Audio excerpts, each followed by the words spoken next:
Well, good day, guys. It's Steve, the tour guide, with an Israel update. I'm not going to combine a Bible study with today's update. In a couple days from now, I'll just do a Bible study on its own, which is going to be Ezra chapters 2 and 3. There's enough to speak about in those two chapters to warrant an entire episode just on those two chapters. I'm going to introduce some important things specifically related to the Second Temple, or the ushering in of the era known as the Second Temple period, and what that meant. And like I said, it's of import, the subject. It's important, and I'm going to reserve an episode just for that. So today, a classical update, and I think I'm going to entitle this update "Our World Turned Upside Down." It's reminiscent, or reminds me, of the Bible verses that speak of great delusion being poured out on this present generation in what's called the end times, which I know many of us believe that we're living in, including myself, by the way. The rebirth of the state of Israel in 1948 and the regathering of the Jewish people from all over the globe back to that country was foreseen by every single prophet in the Hebrew Bible. None of it is cryptic. It is spoken of in plain language. It's not like these episodes of Nostradamus from our childhoods whenever something would happen. I remember when the Space Challenger blew up, or Mount St. Helens exploded. The kids on the school bus would say, "Oh, Nostradamus predicted this," and then they would have to go into some cryptic language of Nostradamus to try to make Nostradamus speak about St. Helens or speak about the spaceship Challenger. You don't need to do that with the Bible on this issue. It speaks in very clear language. And it says that this present generation that sees the rebirth of Israel and the regathering of the Jewish people to it are going to see the events, basically, of the culmination of this present age. Now, there'll be episodes that we deal with on this channel that deal exclusively with eschatology, and that's not one of them. But as I said, the name of this particular episode is "Our World Turned Upside Down." In other words, our world deluded, specifically this up-and-coming generation known as Generation Z, which made the news this week because of that generation's discovery of a letter penned to America by none other than Osama bin Laden, the destroyer of the two World Trade Center towers in New York on September 11th, 2001. Also the Pentagon. In 2002, Osama bin Laden penned a letter to America explaining, from his point of view, why he executed these attacks on America, which, to remind you, killed over 3,000 Americans and foreign nationals that were working in the World Trade Centers as well as the Pentagon that day. Okay, some of them having to choose either to remain in the towers and be burned alive, or to jump from those towers 80 or some stories to their deaths. Okay, now I'm going to read to you portions of that letter, and it was amazing how none of these news sites that covered this story this week actually read the letter. They just mentioned the bin Laden letter to America, and they show footage, which I'm going to show you too, from TikTok, of these Generation Zers having this awakening or epiphany as they read this letter, embracing it, and thus giving what I said are these days of delusion theme to this episode. So I'm going to skip the preamble of the letter, which is really just praises to Allah and different benedictions in the name of Islam, and I'm just going to get to the heart of the matter, which is this: why are we fighting and opposing you? Asks Osama bin Laden. And then he continues, what are we calling you to, and what do we want from you? As for the first question, why we are fighting and opposing you, the answer is very simple: because you attacked us and continue to attack us. You attacked us in Palestine. Palestine, which is sunk under military occupation for more than 80 years, the British handed over Palestine with your help and your support to the Jews, who have occupied it for more than 50 years. Years overflowing with oppression, tyranny, crimes, killing, expulsion, destruction, and devastation. The creation and continuation of Israel is one of the greatest crimes, and you are the leaders of its criminals. And of course, there's no need to explain and prove the degree of American support for Israel. The creation of Israel is a crime which must be erased. Each and every person whose hands have become polluted in the contribution towards this crime must pay its price, and pay for it heavily. Now, here comes, in my opinion, the most interesting paragraph, which is the theological opposition to the Bible. This is where the Quran and Islam are diametrically opposed to the Bible. You ready? And I continue with the letter. It brings us both laughter and tears to see that you have not yet tired of repeating your fabricated lies that the Jews have an historical right to Palestine, and it was promised to them in the Torah. Anyone who disputes with them on this alleged fact is accused of anti-Semitism. This is one of the most fallacious, widely circulated fabrications in history. The people of Palestine are pure Arabs and original Semites. It is the Muslims who are the inheritors of Moses, peace be upon him, and the inheritors of the real Torah that has not been changed. Muslims believe in all of the prophets, including Abraham, Moses, Jesus, and Muhammad. Peace and blessings of Allah be upon them all. If the followers of Moses had been promised a right to Palestine in the Torah, then the Muslims are the most worthy nation of this. When the Muslims conquered Palestine and drove out the Romans, Palestine and Jerusalem returned to Islam, the religion of all the prophets, peace upon them.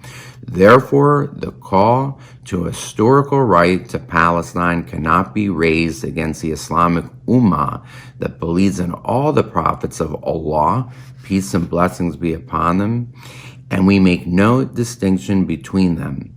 The blood pouring out of Palestine must be equally revenged. You must know that the Palestinians do not cry alone. Their women are not widows alone. Their sons are not orphaned alone. And then the letter goes on to refer to other American activity in the world that mentions Somalia. And it's a long letter, and I read to you the most pertinent part of it related to what we're most interested in, which is the Israel issue. And here was just concisely expressed, probably better than any other source I could give you at the moment, Islam's take on to whom the promised land was given, and they believe it was given to none other than the Muslims, who they believe are the Quran is really the true Torah. Okay, it's inferred here what Islam believes in the letter. It's inferred but not said outright. What Islam believes, which is that the Jews and Christians have perverted the scriptures, perverted the Torah, perverted the New Testament and most of the Bible, and the Quran was given to Muhammad to restore what was and always has been in their eyes the perfect word. The Quran in their eye is the embodiment of the true scriptures before the Jews and Christians perverted them. Okay, and Muhammad was sent to restore them. Now, this letter is gained traction in the last week. It was seen or spoken of by something like 20 million plus TikTokers. Now, we all know that TikTok is the beloved platform of Generation Z. And I'm now going to play for you a compilation of footage from TikTok that I took from the Megyn Kelly show as well as from Sky News. You'll see their emblems on the footage. And just listen to what these TikTokers have to say about this great awakening that they're undergoing as they read the Bin Laden letter to America that I just read to you. It is just insane because this letter is so well written and so reasonably structured in an argument. Like, you got to present your findings, you got to state your cause, all of that. Like, everything he said was valid. This morning I read Letter to America, which is Osama bin Laden's letter to America explaining why he attacked Americans.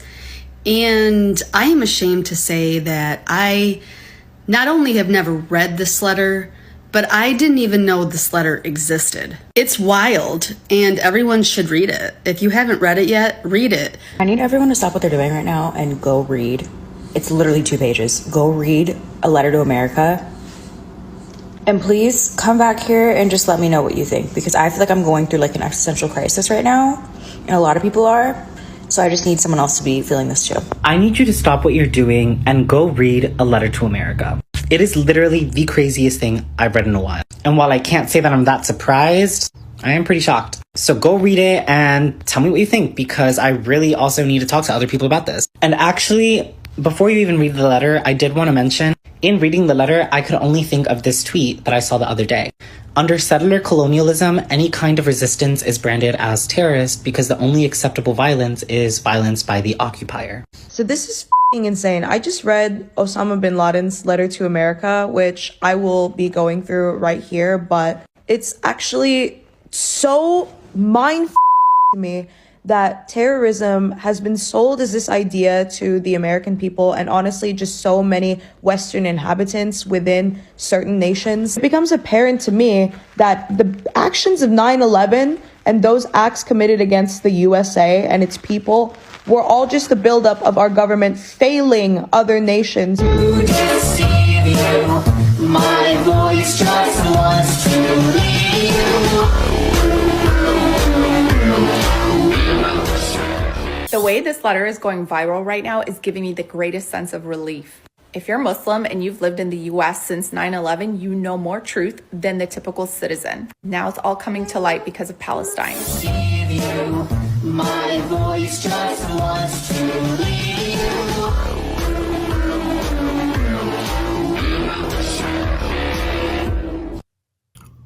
Wow. Now, I know we've all heard that expression, to have a coming to Jesus moment, but the compilation that we just saw, you could call a coming to bin Laden moment, or a coming under a great spirit of deception moment. It is scary because Generation Z, the generation of TikTokers you just saw, are the future leaders of our country and of the world, okay? Now, the fact that it's called Generation Z and that there's no letters after Z in our English alphabet almost tempts me to say that this is going to be America's final generation. I can't imagine the country or the Western world continuing as a functional society. And let's admit, it's already dysfunctional. It's already dysfunctional under our present leadership. How much more dysfunctional can it get before it totally collapses? Well, I think you just saw what the face of that collapse is. This generation coming up, Generation Z. Now, I'm going to move on to the war update itself, and I'm now going to share with you footage that the Israeli army released from closed circuit camera footage that they were able to retrieve from the cameras of Shifa Hospital, and it's showing Israeli hostages being brought on the grounds of Shifa Hospital. So what are we looking at? Here we're going to see one of the hostages brought into the hospital right there by its main entrance. According to Israel, this particular hostage, who we're going to see again from within the hospital, was a foreign worker, in this case either an Indonesian or a Thai guest worker who was in Israel helping with the harvest of the present harvest season of agriculture there along the border of the Gaza Strip. And here you see the full complicity of the doctors and staff of Shifa Hospital dressed there in their blue fatigues. And therefore, folks, they can't deny it, as they have repeatedly for the last couple of weeks, these doctors and nurses at Shifa Hospital denying that they had any knowledge of Hamas's activity within their hospital. Well, you see that that's a bull-faced lie. And now a throwback to one of the most iconic moments of the October 7th raid into Israel and the murder, the pillaging. Here is a girl by the name of Naama Levy, who you see was raped. It's obvious as you look at her from behind. They actually also cut one of her Achilles tendons, the one on her right foot, to prevent her from running away from them. Here she was taken into the Gaza Strip after having been raped, stuffed into that Jeep, and then the Jeep goes, well, where does it go to? In this still picture on the left is the same Jeep, but now on the grounds of Shifa Hospital as captured by closed-circuit television on the premises of Shifa Hospital itself. And therefore, at some point, Naama Levy, this beautiful girl who was actually a peace activist before she was kidnapped, a person who actually believed in coexistence with these people, with these Palestinians, she at some point is taken to the grounds of Shifa Hospital. And where she was taken afterward, we don't know. At present, she's one of the 236 or 7 to believe is still living hostages in captivity in the Gaza Strip. Now, of this Shifa Hospital we've spoken much about in previous videos, here's the animation of Hamas's network of tunnels and bunkers. And after Israel captured the hospital, of course, the world put tremendous pressure on them to prove that these bunkers and tunnels existed, as Israel had alleged. And here you're seeing a robotic camera of the Israeli army now being lowered into the shaft of such a tunnel, okay, one of probably several tunnels, but this is the first one they've revealed to the public. You're seeing the camera go down the shaft, and now it's going to run the length of the tunnel. And I've cut the video a little short. Here's the end where a blast door, okay, and other features of the tunnel are shown. And now we're going to see a network of tunnels being blown up. There's the initial explosion, followed by, look at that, the multiple follow-up explosions of the whole underground network in that neighborhood going up in flames. And here we're seeing, lastly, Rantisi Hospital. Suicide bombers running into Rantisi. It's written right there on the front door, Rantisi Hospital, right there where the arch is. These 2 suicide bombers enter the hospital and they blow up. Okay, and there again, more proof of Hamas using hospitals to wage their war against Israel. And now for our parting footage. This is mind-blowing for me as a Jewish person to this day. Many of you ask me, Steve, what accounts or how do you explain this phenomenon of so many American Jews in particular being left-wing, and not just liberal. Liberal and left-wing, believe it or not, are not one and the same. The 2 terms are often conflated and they're not one and the same. Okay, and I'll maybe save that for another video, but I'm talking about hard left-wing, even to the point of siding with the enemies of the Jews against their own people. Many of you have asked me, Steve, explain the phenomenon. Well, that probably merits a video of its own. Instead, I'll just show you a clip of such Jews. Here, a group of people called Rabbis for the Ceasefire, you're going to see in just a moment, are having a rally in Washington, D.C. in the presence of Rashida Tlaib, okay, who is the one that cries, from the river to the sea, Palestine will be free, an outright call for the genocide of Israel's Jewish population between the Mediterranean Sea and the Jordan River.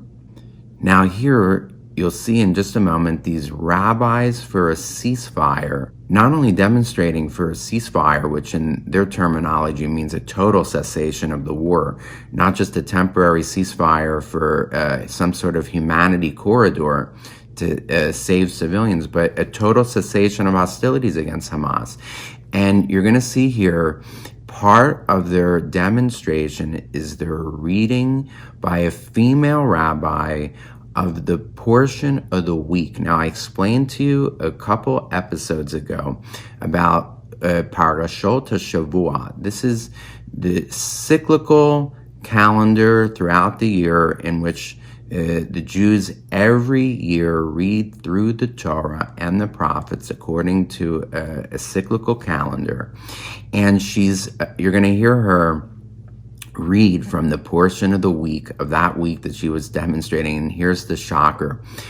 In that portion of the week, she reaches a verse of the Abrahamic covenant in which God promises the seed of either Abraham being spoken of here or his progeny Isaac or Jacob, his seed, the land of Israel, as an everlasting possession. And wait till you see this. She lowers her voice. Somebody actually comes up and either pulls the mic from under her mouth or lowers the volume in such a way so that as she reads the reaffirmation of the Abrahamic covenant, it can't be heard, okay? They don't want to offend the Rashida Tlaibs and the pro-Palestinian and the Arabs at the same rally. So while she's reading or stumbles upon that verse, somebody had the presence of mind to run up, lower the mic or lower the volume so that it basically emits it. You can hear it under her breath. And as soon as she passes over that verse, then they restore the volume for the rest of the reading of the portion of the week. This is incredible. This is blasphemy. That's the minimal word I can use for it, blasphemy. So here, check it out, and then I'll make some concluding remarks here.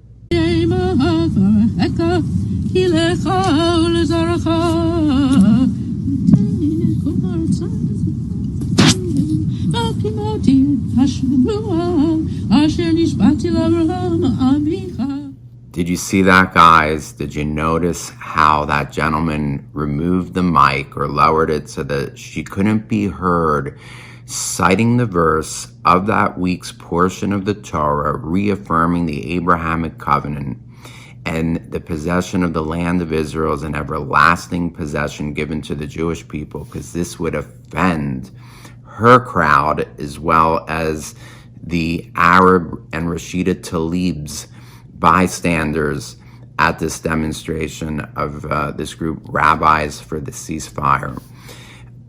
Leaves me speechless when I see things like this. And all I can relate it to, and this is pretty severe what I'm about to say, and I don't repent at all of saying it. In World War II, in the concentration camps, there were Jews employed in two occupations. The first one was known as kapos. Kapos were Jews that were elevated as inmates above their fellow Jewish inmates as sort of disciplinarians. In other words, the Nazis charged them to keep their fellow Jews in order. And similar to them or alongside them was another group of Jews called the Sonderkommando, who were employed in the gas chambers and crematoria, and their job was to actually participate in the lie, in the drama. They would help to fool their fellow Jews that were being brought in from Europe on these cattle cars to believe that they were going to take showers, and they would assist them in the process. They would shave their hair off and let them think that they were having their hair shaven off as just part of the delicing process. And then they would guide them to the gas chambers and, lock the doors behind them. And then their fellow Jews were murdered en masse in these gas chambers. Later, these same Sonderkommando would load the bodies of their fellow Jews into the crematoria themselves. And then what did the Nazis do to both the Capo and the Sonderkommando when they no longer required their services or found other Jews to replace them? Well, those useful idiots for the Nazis were whatever their motives were, of course, it was to survive. They thought that by assisting the Nazis would spare their lives, and the Nazis didn't spare their lives. As soon as the Nazis felt that these people were finished rendering their required services, they killed them along with their fellow Jews. That's exactly how I see that woman and those rabbis for the ceasefire. They are aiding and abetting today's enemies of the Jewish people. People who, like Rashida Tlaib, I have no doubt, have genocidal intent toward the Jewish people. And do these people think, did these rabbis for the ceasefire and other progressive Jews think that when Israel's destroyed and the Jews are destroyed between the river and the sea, that they'll be spared, or that they'll be embraced or welcomed into the circle of the Jew haters that killed their people? No, they will do away with these modern day capos and Sundar Commando also, or in like manner. That's the best way I can sum it up.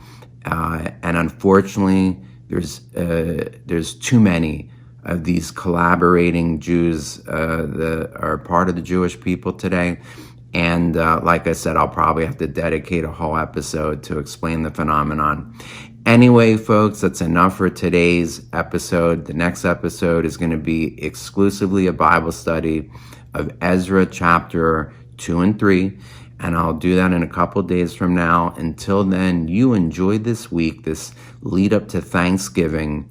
And may you be blessed and have a wonderful week. And hopefully wherever you are, enjoy some good weather as you start to prepare for Thanksgiving weekend and bring together all the food and ingredients and things you're going to use in that big feast. Anyway, this is Steve, the tour guide, signing off. Be vigilant, be blessed. Goodbye.